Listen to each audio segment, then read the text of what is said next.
Pull Your Ex Back is written by Ryan Hall and is aimed at both men and women.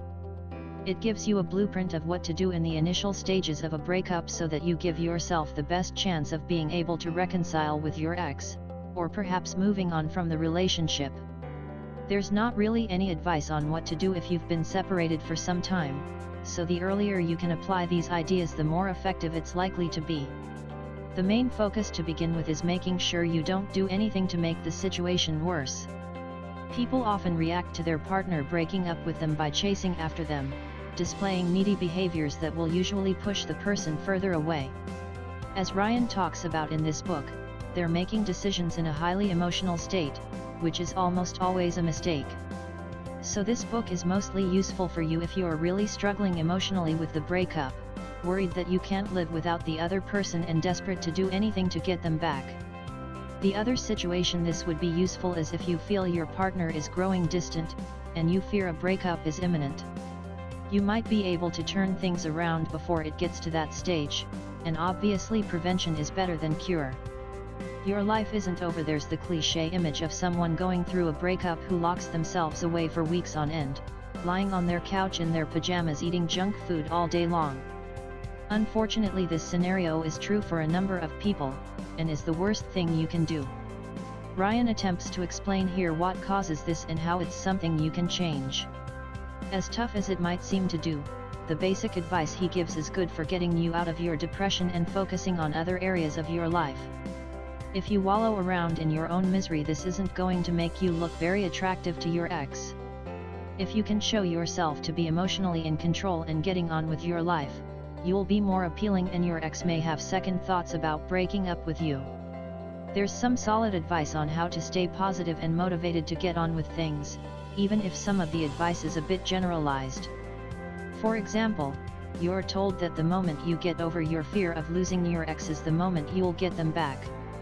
This is helpful from a mindset point of view, but in a practical sense it's obviously not going to be true as a rule. Coming up with a strategy if it's true that acting based on highly emotional states is a bad idea, then what you need instead is a rational plan of action. Ryan gives you an outline of what you should be doing to give yourself the best chance of getting your ex back and also improving your emotional well-being. There's not much here that is really original, and if you've seen other similar products then you are probably familiar with these concepts already. Be prepared to spend around a month without getting in contact with your ex, as that is the main advice prescribed. For some people this will feel like an eternity, but there's advice here on how to manage it. One of the things that Ryan continually tells you to implement is the instant shift technique. Again, nothing groundbreaking, and not so much a technique as it is a mindset, but it's something you should try to use to keep yourself from focusing on your ex all the time. During the time you're not in contact with your ex, there are also some tactics advised that will possibly make your ex jealous. This is one of the main aims of the system, to make her feel jealous and that she is losing out by letting you go, with the idea being that you win back the power in the relationship. Why did you break up? The book does address a number of different reasons why you might have broken up, but it doesn't give advice that's tailored to these situations. It's more of a one-size-fits-all approach that is hoping to appeal to the majority of cases. So the jealousy tactic from above, for example, could work really well or it could blow up in your face.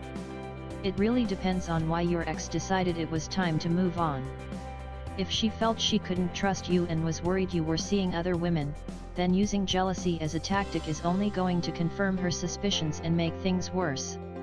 This is an instance where a dating product might contain good advice but it might not be relevant to your particular situation. This is the reason we created the Dating Skills Academy, to address issues just like this, so go check it out if you'd like further info on it. The strategy that Ryan teaches here is likely going to be most effective if your girl broke up with you because she was no longer feeling attracted towards you. If you were acting needy and weak, then you'll need to get her to see you in a new light, and that's what this product will help with. However, it's also important to be aware that if you do rekindle your relationship, you'll likely need to address any issues you had to make sure they don't come up again. There's not much info here on what to do to make your relationship sustainable going forward. It's entirely focused on how to get them to go out with you again. We've yet to review any products that do a good job in addressing this important point. Meeting up again. The culmination of the product is when you arrange to meet up with your ex again. The book claims that she'll almost certainly phone you first, but if not, there's advice about how to get in touch with her and compel her to meet up with you. There's not a lot of detail on what to do once she agrees to meet you, so this was a weaker area of the book. It's more about staying in control of your emotions, not acting needy and trying to get her to see you as attractive again and chase after you. This is another instance where the circumstances behind the breakup are going to be important. This strategy may work if she still has some feelings for you and is interested in getting back together, but if she's moved on to someone else or still harboring resentment or anger towards you, then you're going to actually need to take steps to address those issues. Bonuses. There are a few bonus books included here, as well as an audio recording of the main book. One of the bonuses is Black Book Mind Control, which is supposedly going to allow you to control anyone to do what you want. Needless to say, this isn't the case, instead being fairly standard psychology teachings. It's a bit of a mixed bag here, with some advice good and other parts not so much. For example, there's a technique on how to set expectations that other people feel compelled to live up to, which is solid. Then there's a technique which involves accidentally sending a text to your ex with the aim of making them jealous, which will almost certainly be transparent and make you look lame. Overall, it's worth a read, but don't feel like you need to take on board everything suggested here. There's another book which is the 21 Most Important Keys to Getting Your Ex Back, which is basically just a summary of the main book. The third book is the Power Book, which has some brief information on how to establish yourself as the controller in the relationship, instead of the victim. It's just a few pages of bullet points about this topic, then the rest of the book is answering questions sent in from readers. The bottom line, there are a number of products on the market promising to teach you how to get your ex back. While we are yet to come across one that we can highly recommend, this is the best we've seen so far. It's going to be most effective if your breakup is only recent. The longer it's been, the less it will be relevant. Most of the advice centers around giving your ex plenty of space and getting on with your life in the meantime. So if you're the type of person that has been guilty of smothering your ex, or you'd be likely to do so, this'll be especially helpful for you. Be aware that there are no magic cures, and depending on why you broke up, there's no guarantee that you'll get back together.